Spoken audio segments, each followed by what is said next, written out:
নমস্কাৰ মই পল আৰু আপোনালোকে চাই আছে ডিজিটেল আসাম আমি আলোচনা কৰিছো বিএড কমন এন্ট্ৰেন্স টেষ্টৰ বিষয় আৰু আজিৰ ভিডিঅ'টিত আমি আলোচনা কৰিম এৰৰ কাৰেকচনৰ 3 নম্বৰ পাৰ্ট যদি আপোনালোকে এতিয়াও আগৰ ভিডিঅ' মুছনে লিংক ডেসক্ৰিপচন বক্সত দিয়া আছে তাত গৈ আপোনালোকে আগৰ সকলোবোৰ ভিডিঅ' চাব পাৰিব এতিয়া আৰম্ভ কৰিছো আজিৰ ভিডিঅ'টি প্ৰথম প্ৰশ্নটো হৈছে if my father will approve I will go to Bombay এতিয়া এই সেন্টেন্সটোত কোড কি এৰৰ হৈ আছে সো এই সেন্টেন্সটো আৰম্ভ হৈছে ইফেৰে গতিকে এটো এটা ইফ কন্ডিশনাল টেন্স হয় ইয়াতে আমি দুটা ক্লোজ পাওঁ এই সেন্টেন্সটোত এটা হৈছে if my father will approve আনটো যেটো ক্লোজ হৈছে আই উইল গো টু বম্বে গতিকে ইফ সংযুক্ত হৈ থকা যেটো ক্লোজ হেতুক আমি ইফ ক্লোজ বুলি ক'ব পাৰো গতিকে if my father will approve এটোক আমি ইফ ক্লোজ বুলি ক'ব পাৰো এতিয়া নিয়ম মতে ইফ ক্লোজটো যদি সিম্পল প্ৰেজেন্ট টেন্সত থাকে তেতিয়া হলে তাত লগত থকা যেটো ক্লোজ বা তাৰ পিছৰ ক্লোজটো সদায় সিম্পল ফিউচাৰ টেন্সত হয় কিন্তু এই বাক্যটোত if ক্লোজ টু ফিউচাৰত দিয়া হৈছে সিম্পল ফিউচাৰত আৰু তাৰ লগত থকা ক্লোজ টু সিম্পল ফিউচাৰত দিয়া হৈছে গতিকে এটো অশুদ্ধ হ'ব according to rule if clause to simple present টেন্সত থাকিলে তাৰ লগত থকা ক্লোজ টু কি হয় সিম্পল ফিউচাৰ হয় গতিকে প্ৰথম যেটো ক্লোজ বা যেটো if ক্লোজ ইয়াতে কি হ'ব সিম্পল প্ৰেজেন্ট টেন্স হ'ব ইয়াতে উইল ব্যৱহাৰ নহব my father approves হ'ব if my father approves I will go to Bombay হ'ব গতিকে এইখিনি আপোনালোকে মনত ৰাখিব গতিকে ফুল কোড আছে ভুল আছিল আমাৰ দ্বিতীয় পাৰ্টটো কোড আছে অপচন বি আছে গতিকে উত্তৰ হ'ব আমাৰ অপচন বি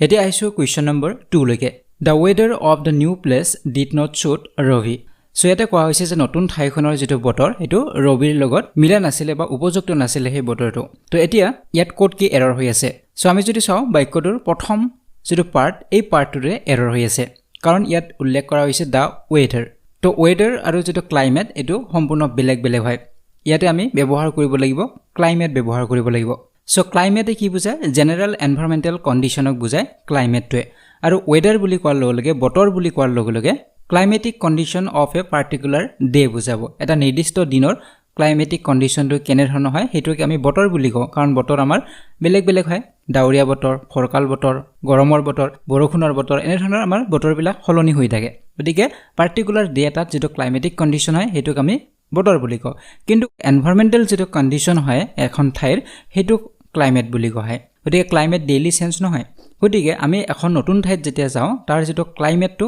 বেলেগ বেলেগ থাকে যেনে আমাৰ অসমৰ ক্লাইমেটটো বেলেগ তামিলনাডুত গলে তাৰ যেটো ক্লাইমেটটো অলপ বেলেগ হ'ব গতিকে এটো বতৰ বুলি নকয় ইয়াক ক্লাইমেট বুলি কোৱা হয় জলবায়ু বুলি কোৱা হয় গতিকে ইয়াতে ওয়েদাৰ আমি ব্যৱহাৰ কৰিব নোৱাৰো ইয়াতে আমি লিখিব লাগিব ক্লাইমেট তো ইয়াতে কোড এৰৰ হৈ আছিল পাৰ্ট এড এৰৰ হৈ আছে উত্তৰ হ'ব অপচন নম্বৰ এ এতিয়া আছে কোৱেশ্চন নম্বৰ 3 লৈকে this small table will collapse if you will stand on this এই বাক্যটোৰ কোড কি এৰৰ হৈ আছে সো অলপ আগতে আমি কি পালো if কন্ডিশনৰ কথা আমি পাইছিলো তো ইয়াতো যদি আমি চাও ইয়াতে দুটা পাৰ্ট আছে এটা পাৰ্ট হৈছে আমি ক্লোজ বুলি ক'ব পাৰো this small table will collapse আৰু আনটো পাৰ্ট হৈছে if you will stand on this এতিয়া পিছৰ যেটো পাৰ্ট পিছৰ পাৰ্টটোত বা ক্লোজটোত কি আছে if ইয়াতে যুক্ত হৈ আছে গতিকে এটোক আমি if ক্লোজ বুলি ক'ব পাৰো এতিয়া if ক্লোজটো ইয়াতে সিম্পল ফিউচাৰত দিয়া হৈছে এটো অশুদ্ধ হ'ব কাৰণ তাৰ আগত যেটো ক্লোজ ইয়াতে দিয়া হৈছে বা পাৰ্ট যেটো দিয়া হৈছে ইয়াটো সিম্পল ফিউচাৰে দিয়া হৈছে গতিকে আমাৰ ৰুল মতে আমি কি পাইছিলো if ক্লোজটো সিম্পল প্ৰেজেন্ট হ'ব তাৰ লগত থকা ক্লোজটো কি হ'ব সিম্পল ফিউচাৰ হ'ব গতিকে ইয়াতে আমাৰ উইল ব্যৱহাৰ নহব if you stand on this হ'ব গতিকে কোনটো পাৰ্টত ভুল আছে পাৰ্ট 3 ত আমাৰ ভুল আছে গতিকে উত্তৰ হ'ব আমাৰ option number C if you will stand on this এটা আছে কোৱেশ্চন নম্বৰ 4 লৈকে when the workers threatened to go on a strike the mill owner declared a layoff on his mill তো এই বাক্যটোত কোড কি এৰৰ হৈ আছে তো এটা ভাগ কৰা হনাই সেন্টেন্সটো কিন্তু ইয়াৰ পাৰ্ট বিলাক অপচনত আপোনালোকে চাব অপচনত ইয়াতে দিয়া হৈছে গতিকে যেটো পাৰ্টত আমাৰ এৰৰ হৈ আছে সেই পাৰ্টটো আমি অপচনত চাব লাগিব আৰু সেই হিচাপত আমি সিলেক্ট কৰিব লাগিব সো এই বাক্যটোত যদি আমি চাও যেটো দ্বিতীয় যেটো পাৰ্ট এই দ্বিতীয় পাৰ্টৰ ইয়াতে এৰৰ হৈ আছে কাৰণ ইয়াতে স্ট্ৰাইকৰ আগত কি লগোৱা হৈছে এ লগোৱা হৈছে সাধাৰণতে আমি স্ট্ৰাইকৰ আগত এ ব্যৱহাৰ কৰিব নোৱাৰো কাৰণ স্ট্ৰাইক মানে কি এটা পিৰিয়ড বুজায় যেতিয়া স্ট্ৰাইক এটা হয় এটা পিৰিয়ড হয় সাপোজ 2 ঘণ্টা এটা স্ট্ৰাইক হ'ব পাৰে এদিনৰ এটা স্ট্ৰাইক হ'ব পাৰে 3 দিনৰ এটা স্ট্ৰাইক হ'ব পাৰে গতিকে এই স্ট্ৰাইকটো এটা পিৰিয়ডক বুজায় গতিকে তাৰ আগত আমি আৰু এ ব্যৱহাৰ কৰাৰ প্ৰয়োজন নাথাকে গতিকে ইয়াতে কি হ'ব threaten to go on strike হ'ব go on a strike নহয় এটা স্ট্ৰাইক ইয়াতে নুবুজায় তো অনলি স্ট্ৰাইক হ'ব গতিকে ইয়াতে এটো এৰৰ হৈ আছে উত্তৰ কোনটো হ'ব উত্তৰ হ'ব অপচন নম্বৰ বি হ'ব এতিয়া আছে কুৱেশ্যন নম্বৰ 5 লৈকে I forbid you not to go there again তো এই বাক্যটোত কি এৰৰ হৈ আছে সো এই বাক্যটোত যেটো ভাৰ্ব ইয়াতে ব্যৱহাৰ কৰা হৈছে forbid তো forbid টো এটা ভাৰ্ব ফৰ্ম হয় আৰু ইয়াৰ অৰ্থ হৈছে to order somebody not to do something কোনোবাক অৰ্ডাৰ দিয়া যে এটো কাম কৰিব নালাগে বুলি কাৰোবাক যদি আমি অৰ্ডাৰ দিও তেতিয়া আমি forbid ব্যৱহাৰ কৰো গতিকে এই শব্দটো এটা নিগেটিভ শব্দ হয় নিগেটিভ অৰ্থৰে ব্যৱহাৰ হ'ব গতিকে ইয়াৰ পিছত আমি আৰু not ব্যৱহাৰ কৰিব নালাগে যেতিয়া আমি forbid লিখিম এটো অলৰেডি এ নিগেটিভ ওয়াৰ্ড হয় বাক্যটো নিগেটিভ সেন্টেন্স হৈ যায় গতিকে এই forbid কি বুজাইছে কাৰোবাক অৰ্ডাৰ দিছে যে তেও কামটো কৰিব নালাগে কি কাম কৰিব নালাগে go there again তাত আৰু যাব নালাগে বুলি তেও কোৱা হৈছে গতিকে তাৰ আগত আকৌ not to go there বুলি ব্যৱহাৰ কৰিব নালাগে গতিকে এটা বাক্যত আমি দুবাৰ নিগেটিভ ওয়াৰ্ড আমি ব্যৱহাৰ নকৰো গতিকে উত্তৰ হ'ব অপচন নম্বৰ বি হ'ব এতিয়া আছে কুৱেশ্যন নম্বৰ 6 লৈকে the building collapsed at the afternoon at about 4 o'clock তো এই সেন্টেন্সটোত কোনটো পাৰ্টত কি এৰৰ হৈ আছে প্ৰথম যেটো পাৰ্ট এই পাৰ্টটো একেবাৰে সঠিক হৈ আছে the building collapsed তো কেতিয়া ভাঙিছে ইয়াতে কৈছে at the afternoon কৈছে তাৰ পিছত কোৱা হৈছে সময়টো ইয়াতে কোৱা হৈছে at about 4 o'clock গতিকে প্ৰিপজিশনৰ যেটো ৰুল মতে যেতিয়া কোনো এটা সময় নিৰ্দিষ্টকে বুজোৱা হয় তেতিয়া আমি at প্ৰিপজিশন ব্যৱহাৰ কৰো যেনেদৰে ইয়াত at 4 o'clock ব্যৱহাৰ কৰা হৈছে গতিকে 4 বজাতে হৈছিল গতিকে ইয়াতে নিৰ্দিষ্টকে এটা সময় বুজোৱা হৈছে কিন্তু আফটাৰনুনৰ ক্ষেত্ৰত মৰ্নিংৰ ক্ষেত্ৰত ইভিনিংৰ ক্ষেত্ৰত এইবিলাকৰ ক্ষেত্ৰত আমি at প্ৰিপজিশন ব্যৱহাৰ নকৰো কাৰণ আফটাৰনুন বুলি কোৱাৰ লগে লগে এটা দীঘলীয়া সময়ছোৱা বুজায় মৰ্নিং বুলি কোৱাৰ লগে লগে এটা দীঘলীয়া সময়ছোৱা বুজায় গতিকে কোনো নিৰ্দিষ্ট এটা সময় নুবুজায় আবেলি বুলি কোৱাৰ লগে লগে 4 বজাতো হ'ব পাৰে 3 বজাতো হ'ব পাৰে গতিকে সময়টো নিৰ্দিষ্টকে ইয়াতে বুজোৱা নহয় গতিকে সেইভাবে আমি ইয়াত কি ব্যৱহাৰ কৰো সাধাৰণতে ইন ব্যৱহাৰ কৰো in the morning in the afternoon আমি ব্যৱহাৰ কৰো গতিকে ইয়াতে at ব্যৱহাৰ নহব ইয়াৰ ওপৰত ইয়াতে আৰু এটা এৰৰ আমি ক'ব পাৰো যে ইয়াতে আমি at দা ব্যৱহাৰ নকৰিলেও বাক্যটো শুদ্ধ হয় যদি আমি কৰো ইন কৰিব লাগিব ব্যৱহাৰ আৰু যদি আমি নকৰো তেতিয়া হলে তথাপিও বাক্যটো শুদ্ধই হ'ব the building collapsed afternoon at about 4 o'clock কেনে ধৰণৰ বাক্যটো শুদ্ধই হ'ব গতিকে আমাৰ ফুল দ্বিতীয় পাৰ্টটোত ভুল আছিল at the afternoon ইয়াতে ভুল হৈ আছে গতিকে আমি যদি অপচনত চাও এটো কোড আছে অপচন নম্বৰ এ আছে গতিকে এটো আপোনালোকে মনত ৰাখিব যে অপচন কিটা সিৰিয়ালি নাথাকিব পাৰে প্ৰথম পাৰ্টটো যে এ থাকিব দ্বিতীয় পাৰ্টটো যে বি তে থাকিব তেনে ধৰণৰ নহব পাৰে এটো অলট পলট কৰিও দিব পাৰে গতিকে আপোনালোকে চাই লব যে সেই পাৰ্টটো কোনটো অপচনত আছে তাৰ পিছতে আমি সিলেক্ট কৰিব লাগিব গতিকে ইয়াৰ উত্তৰ হ'ব অপচন নম্বৰ এ হ'ব এতিয়া আছে কুৱেশ্যন নম্বৰ 7 লৈকে I visited my grandpa and grandma's house and found their missing তো এই বাক্যটো যদি আমি ভালদৰে চাও কোড কি এৰৰ হৈ আছে প্ৰথম পাৰ্টত কোৱা হৈছে I visited my গতিকে ইয়াতে কোনো ধৰণৰ এৰৰ নাই সিম্পল পাষ্ট টেন্সৰ এটা বাক্য হয় কোড ভিজিট কৰা হৈছিল grandpa and grandma's house ইয়াতো কোনো ধৰণৰ এৰৰ নাই এৰৰ কোড আছে পাৰ্ট 3 এৰৰ আছে and found their missing তো ইয়াতে যেটো অবজেক্টিভ কেস ইয়াতে ব্যৱহাৰ কৰা হৈছে দেয়াৰ তো এটো অশুদ্ধ হ'ব ইয়াতে আমি কি ব্যৱহাৰ কৰিব লাগিব them ব্যৱহাৰ কৰিব লাগিব তো দেয়াৰ শব্দটোৰ জৰিয়তে কাৰ কথা কৈছে গ্ৰেণ্ডপা আৰু গ্ৰেণ্ডমাৰ কথা কৈছে গতিকে আমি ইয়াতে them ব্যৱহাৰ কৰিব লাগিব I visited my grandpa and grandma's house and found them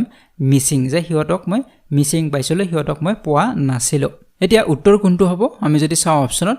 part B দিয়া হৈছে এই পাৰ্টটো গতিকে উত্তৰ হ'ব অপচন নম্বৰ বি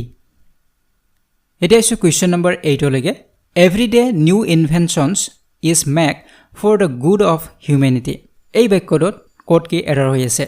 প্ৰথম পাৰ্টটো একেবাৰে সঠিক হৈ আছে everyday new inventions যে সদায় প্ৰতিদিনে নতুন নতুন ইনভেনশন হৈ আছে আৱিষ্কাৰ হৈ আছে আৰু এই আৱিষ্কাৰবিলাক কিহৰ বাবে কৰা হৈছে হিউম্যানিটিৰ ভালৰ বাবে কৰা হৈছে মানৱ জাতিৰ ভালৰ বাবে কৰা হৈছে এতিয়া এই বাক্যটো যদি আমি চাও এই বাক্যটো এটা পেসিভ ভয়েসৰ বাক্য হয় হেতু আপোনালোকে মন কৰিব সো এভৰিডে নিউ ইনভেনশনস তাৰ পিছত ইজ লিখা হৈছে ইজ ইয়াতে নহব কিয় নহব কাৰণ বাক্যটো সাবজেক্টটো যদি আমি চাও এটো কি হয় প্লুৰাল সাবজেক্ট হয় গতিকে অ্যাকৰ্ডিং টু সাবজেক্ট আমি ভাৰ্ব ইউজ কৰিব লাগিব গতিকে ভাৰ্বটো আমাৰ প্লুৰাল হ'ব লাগিব গতিকে এভৰিডে নিউ ইনভেনশনস আৰ হ'ব এভৰিডে নিউ ইনভেনশনস আৰ তাৰ পিছত আমি যেহেতু বাক্যটো পেসিভ ভয়েসৰ বাক্য আমি কি ব্যৱহাৰ কৰিব লাগিব ভাৰ্বৰ পাস্ট পাৰ্টিসিপল ব্যৱহাৰ কৰিব লাগিব ভাৰ্বৰ থাৰ্ড ফৰ্ম আমি ব্যৱহাৰ কৰিব লাগিব গতিকে মেক ভাৰ্বৰ থাৰ্ড ফৰ্ম কি হ'ব মেড হ'ব এম এ ডি ই ব্যৱহাৰ হ'ব গতিকে everyday new inventions are made for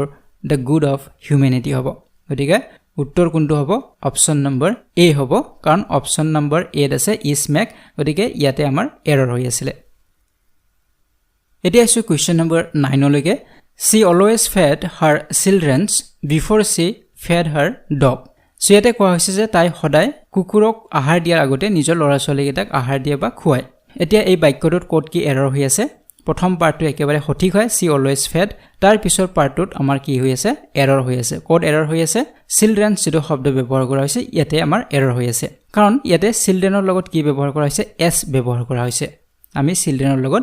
s ব্যৱহাৰ কৰিব নোৱাৰো কাৰণ চিলড্ৰেন শব্দটো ইটসেলফ এ প্লুৰাল ওয়াৰ্ড হয় চাইল্ডৰ প্লুৰাল যেটো ফৰ্ম হেতু হৈছে চিলড্ৰেন গতিকে তাত আৰু আমি s যোগ কৰিব না লাগে গতিকে আমাৰ কি হ'ব উত্তৰ she always fed her children হ'ব before she fed her dog হ'ব গতিকে কোড আমাৰ এৰৰ হৈ আছে পাৰ্ট বি আছিল গতিকে এই পাৰ্টটো কোড আছে অপচন নম্বৰ এ আছে গতিকে উত্তৰ হ'ব আমাৰ অপচন নম্বৰ এ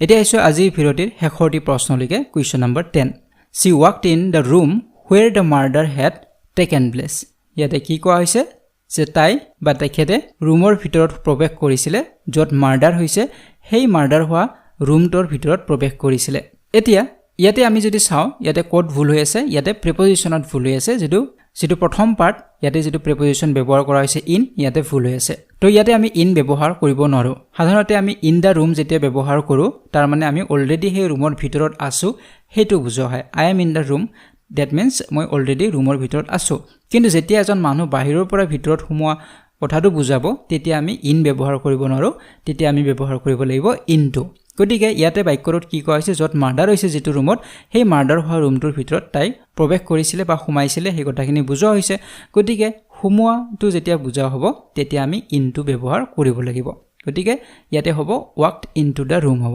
গতিকে কোড ভুল আছে পাৰ্ট 8 ভুল আছে গতিকে উত্তৰ হ'ব আমাৰ অপচন নম্বৰ এ গতিকে আজি ভিডিঅ'টিত আমি 10টা কোৱেশ্চন আলোচনা কৰিলো পৰৱৰ্তী ভিডিঅ'ত আমি আৰু কিছু কোৱেশ্চন আলোচনা কৰিম গতিকে যদি ভিডিঅ'টি ভাল পাইছে লাইক আৰু শেয়াৰ কৰিব যদি চেনেলটি সাবস্ক্ৰাইব কৰা নাই তেনেহলে চেনেলটি সাবস্ক্ৰাইব কৰক আৰু কাষৰে থকা বেল আইকনটো প্ৰেছ কৰি দিব so see you in the next one thank U